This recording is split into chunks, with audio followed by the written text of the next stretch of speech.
Finally বন্ধুসকল আজি দিনটোতে ৰেচন কাৰ্ডৰ ওপৰত অসম চৰকাৰৰ ফালৰ পৰা আহি পৰিছে এটা ভাল খবৰ। তো বন্ধুসকল আপোনালোকৰ লগত যদি এখন ৰেচন কাৰ্ড আছে তো বন্ধুসকল আপোনালোকে এতিয়া অতি সোনকালে আপোনালোকে 5টাকৈ আঁচনি টকা আপোনালোকে লাভ কৰিব। অৰ্থাৎ আপোনালোকে এই চলিত মাহতে সেই টকাটো লাভ কৰিব। তো বন্ধুসকল আপোনালোক কোনকেইটা আঁচনি টকা বৰ্তমান আপোনালোকে লাভ কৰিব তো তাৰ ওপৰত যোনটো কি মুখ্যমন্ত্ৰী ডাঙৰীয়াই ঘোষণা কৰিছে যে কোন অকল মহিলাই এই টকাটো লাভ কৰিব আৰু কোন কোন আপোনালোকে আঁচনি টকা আপোনালোকে এই মাহতে লাভ কৰিব। তো বন্ধুসকল আপোনালোকে মই সবিশেষ সেই ভিডিঅ' ক্লিপটো দেখুৱাম।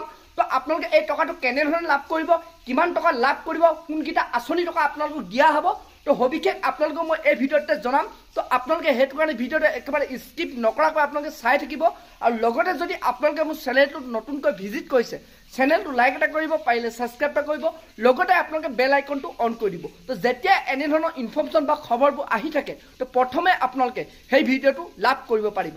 তো বলক বন্ধুসকল আপোনালোকক মই এতিয়া দেখুৱাই আছোঁ আপোনালোকে এই চলিত মাহত আপোনালোকৰ লগত যদি এখন ৰেচন কাৰ্ড আছে তো বন্ধুসকল আপোনালোক কোনকেইটা আঁচনি টকা আপোনালোকে লাভ কৰিব। তো তাৰ ওপৰত যোনটো মুখ্যমন্ত্ৰী ডাঙৰীয়াই ঘোষণা কৰিছে তো সেই ভিডিঅ' ক্লিপটো আপোনালোকক মই এতিয়া দেখুৱাই আছোঁ। আগতে ৰেচন কাৰ্ড আছিলে, ৰেচন কাৰ্ড আগতে কোনে লৈছিলে?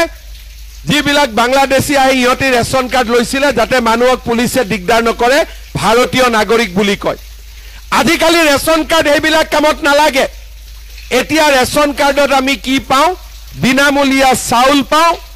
আমি ৰেচন কাৰ্ডত হস্পিটালত 5 লাখ টকালৈকে বিনামূলীয়া চিকিৎসা পাওঁ। এইবাৰ মই আৰু এটা সুবিধা ৰেচন কাৰ্ডত দিব খুজিছোঁ।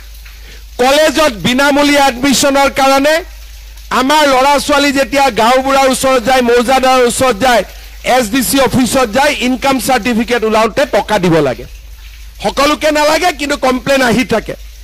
এইবাৰ আমি নিয়ম কৰিছোঁ কলেজত ইউনিভাৰ্চিটিত বিনামূলীয়া নামভৰ্তিৰ কাৰণে কোনো প্ৰমাণ পত্ৰ ল'ব নালাগে, মাত্ৰ ৰেচন কাৰ্ড দেখুৱাই দিলে বিনামূলীয়া এডমিশ্যন হৈ যাব।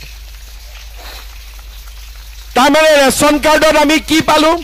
বিনামূলীয়া চাউল পালোঁ, বিনামূলীয়া চিকিৎসা পালোঁ, বিনামূলীয়া নামভৰ্তি পালোঁ।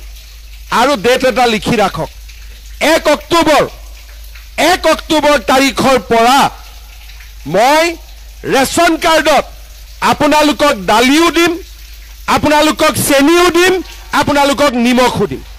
ঠিক আছে?